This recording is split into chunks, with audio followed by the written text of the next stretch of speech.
Let's coil our hair, guys. You need your coil activator. I use Lotta Baby, which is completely optional. So I'll just mix with water and I shake. Then you need your holding spray, your heat protector, coil setter, and you begin. You clamp, you hold for some seconds and you release. Then you repeat the process.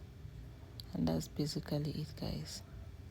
You go to the front side, you clamp, you release, you pin down so the front can look more clean and classier. Then you release and do the same for the other side. And you're pretty much done. You spray your holding spray.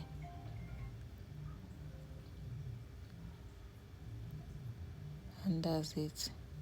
There you have it. Thanks for watching. Bye.